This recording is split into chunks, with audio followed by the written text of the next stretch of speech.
Good morning, everyone. Welcome back to the show. This is Today in Web3. I'm your host, Matthew Deemer. Before we get started today, please do me a favor. Subscribe, like. It helps the YouTube algorithm, as so I'm told by everybody that asks everybody to subscribe and like it.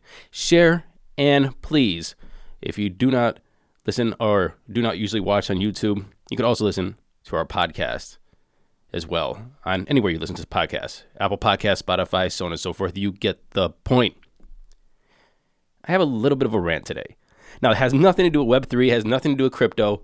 It's just something that I experienced that I really just wanted to share with you. Last week, I went down to Florida, and I flew United Airlines down, and I flew Frontier back. And Frontier charges for everything. Now, cool. You want peanuts? Fine. You want food? Okay. But they charge for water, meaning they have no drinking water on their flight. And I was flying from Florida to Ohio.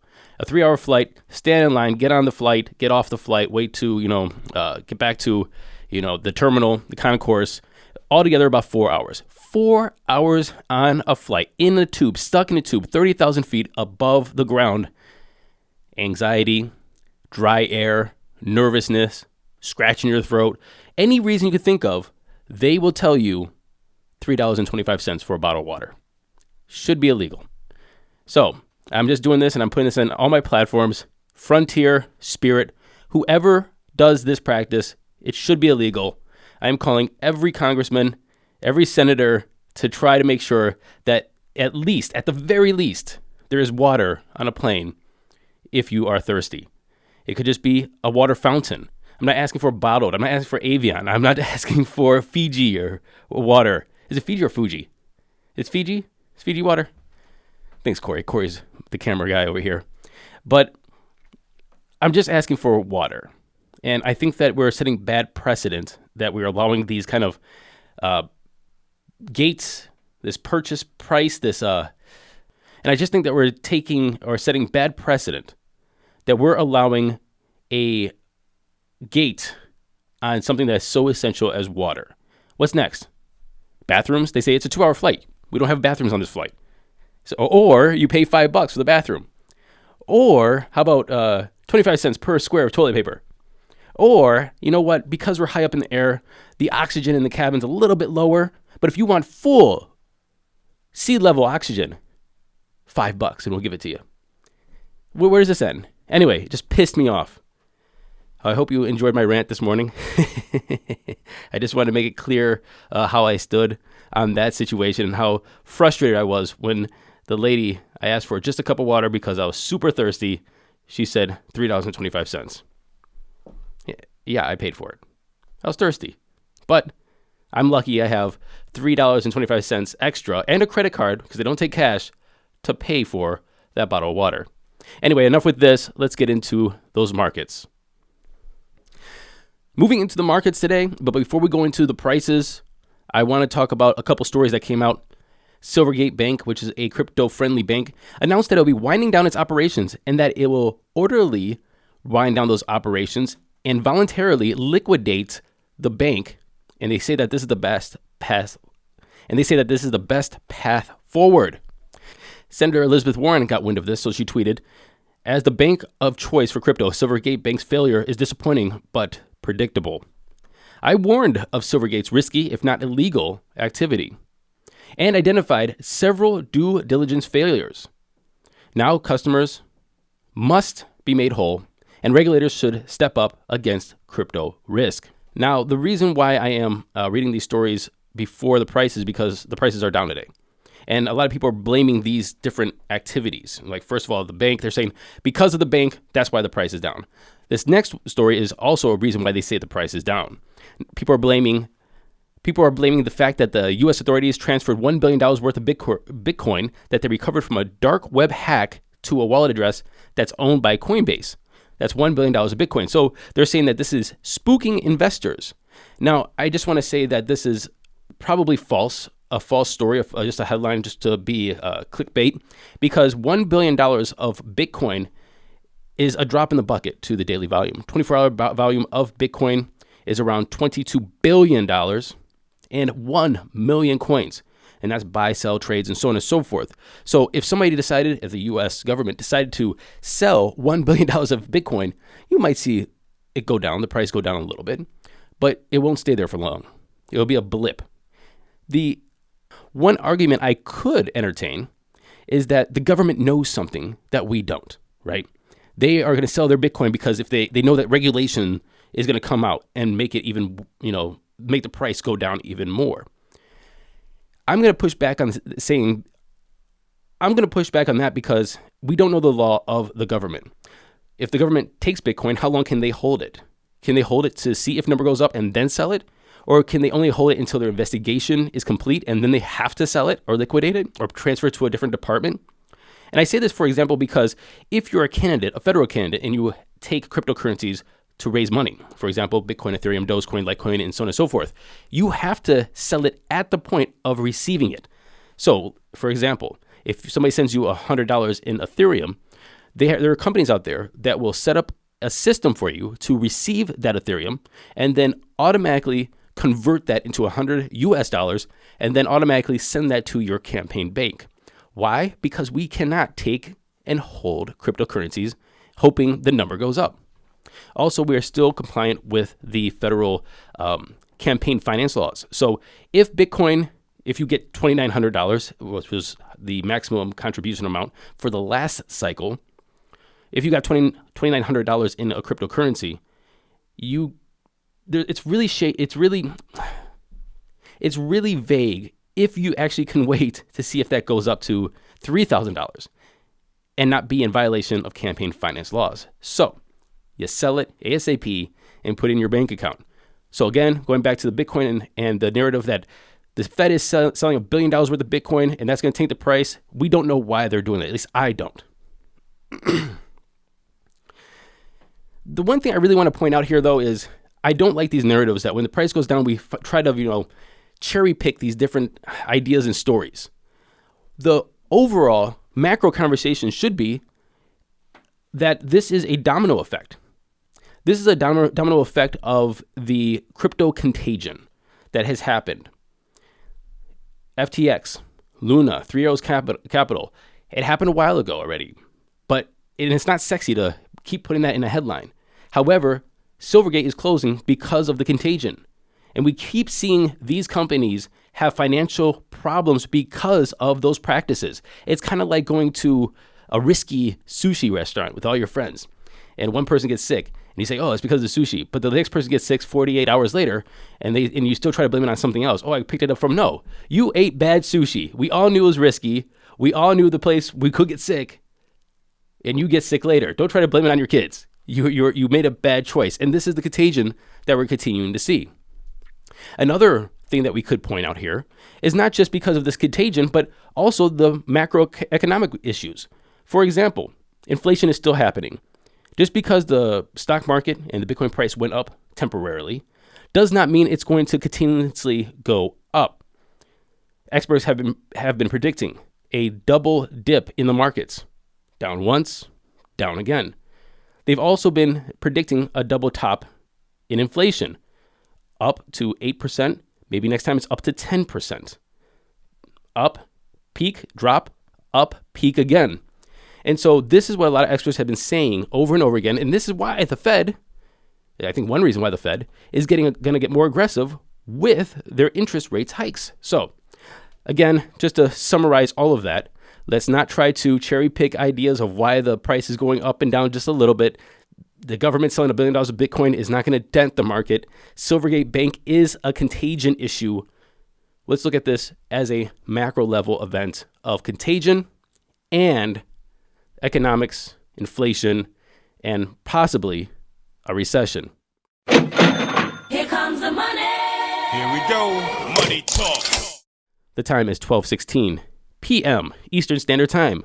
We have Bitcoin sitting at $21,516, down almost 3% in 24. Ethereum's at $1,528, down 2%. Tether's number 3. Binance is number 4 at $288, down 1.3%, and USDC is number 5. Rounding off the top 10, we have XRP, Cardano, Dogecoin, Matic, and BUSD. Now, let's get into those headlines. So you guys remember yesterday I told you about Mt. Gox, and Mt. Gox was a Bitcoin exchange back in the day, one of the OGs exchanges. Well, in 2014, it filed for bankruptcy, and it suffered losses of around 850,000 Bitcoins. 750,000 were from customers, 100,000 were theirs. At the time of this bankruptcy, at the time all these Bitcoin were lost, it amounted to around $480 million. Today, $19 billion. Well, I also told you that former customers of Mt. Gox have until this Friday, tomorrow, March 10th, to register their claims for repayment under the rehabilitation plan. This plan will allow creditors the option to receive payments in a lump sum as cryptocurrency repayment, bank remittance, or remittance through money transfer services, meaning, I assume, Western Union.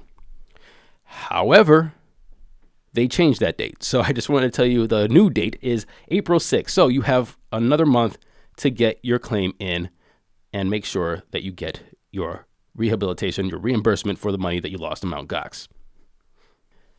U.S. President Joseph Robinette Biden Jr. proposed a budget, and he's set to unveil it sometime today. I don't know if it's going to be before or after we record this. And it's going to include a provision to close tax loss harvesting on crypto transactions.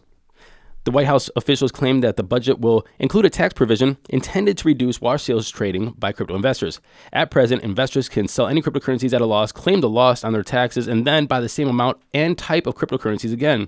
So what that means is if you buy Dogecoin for $1 and it goes down to 80 cents, and I've told you guys to do this last year if you were listening to my podcast at that time, and unless this comes into effect this year and it passes Congress, you could probably still do it this year, and probably up to this point, you probably still could do it, but always check with, the professionals, is that if you buy Dogecoin for $1, it goes down to 80 cents. You can sell all of your Dogecoin in one day at 80 cents at that loss, take those losses and apply it to your taxes so you could get tax credits up to $3,000, and then you can rebuy back your Dogecoin at 80 cents. So you have less taxes and the same amount of Dogecoin. You can't do that with stocks the same way. You can harvest your losses with stocks, but you have to wait 31 days to buy back with stocks. At least, again, don't take my word for it. I'm very confident that is the case, but I think it's 31 days. So President Biden's proposed budget will lay out fiscal priorities. The president's proposed budget will lay out the whole fiscal priorities of the administration. They said, the White House officials told the Wall Street Journal, that the plan will lower the U.S. deficit by $3 trillion over the next 10 years. And that sounds amazing.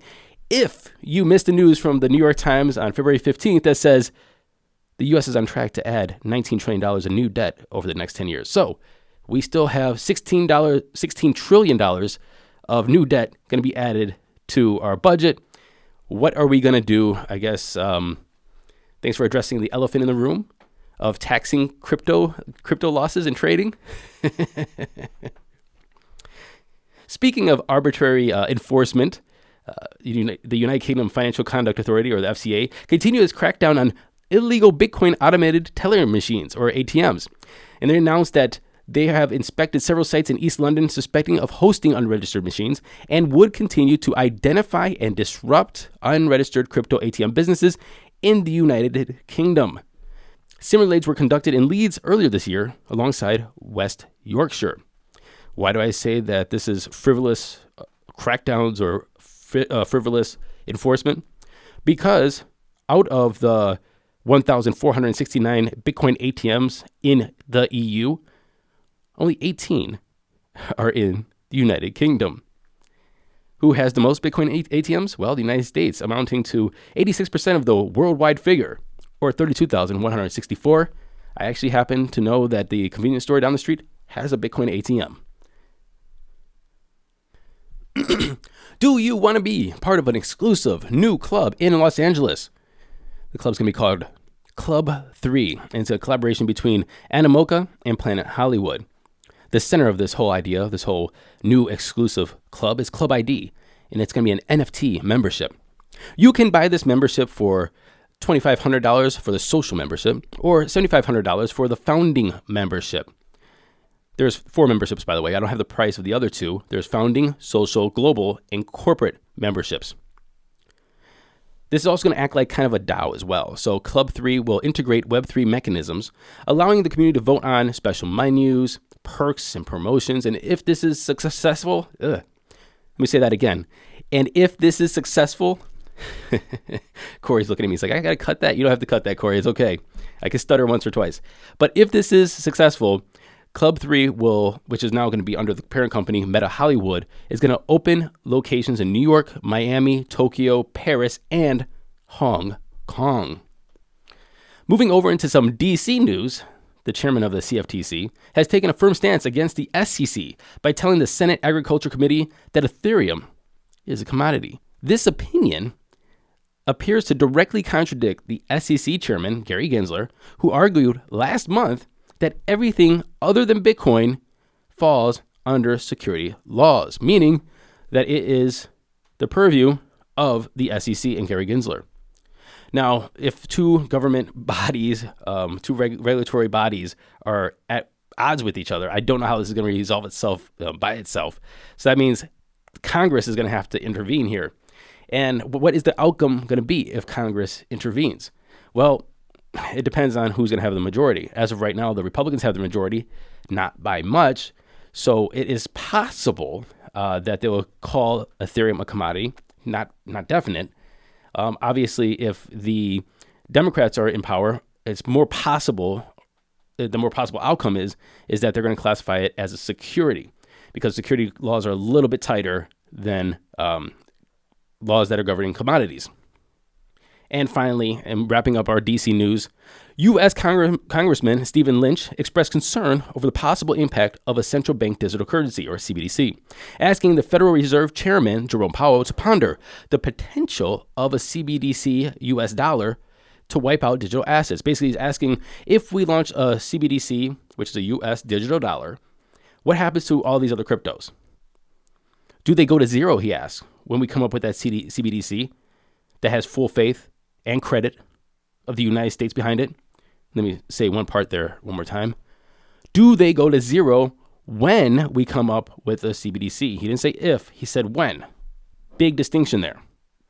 Jerome Powell indicated that regardless of a CBDC's release, it's unclear to him why crypto has any value anyway. I mean, if it's a stablecoin, he says, then it, of course, has value because it's backed by the US dollar. Other than that, why does any crypto, including Bitcoin, have any value at all? He said, I never understood the valuations. They have no intrinsic value, but nonetheless, they trade at a positive number. Congressman Lynch also asked Powell for an update on the Fed's timeline for potentially releasing a CBDC. He said, I can't give you a date, but we are engaged with the public on an ongoing basis. We are doing research on policy and also on technology. But he also indicated that it can be rolled out to the public rapidly if Congress says yes. He said, in quote, I think we can get this into the hands of the public very quickly if Congress says go. House Majority Whip Tom Emmer introduced legislation already saying that we shouldn't have the Fed make a CBDC. It's going to turn us into a surveillance state. Where do I fall on this? I'm with Tom Emmer. I've said this multiple times about CBDCs. It is the tool for ultimate privacy invasion and surveillance. Hey everyone, the bull is coming and we need to be ready. There's a lot of developments in Web3 and we need to keep up with the news. So please subscribe, share, and like every video that comes out of Today in Web3. And of course, follow us on Twitter, Instagram, TikTok, all at Today in Web3. We'll see you every day.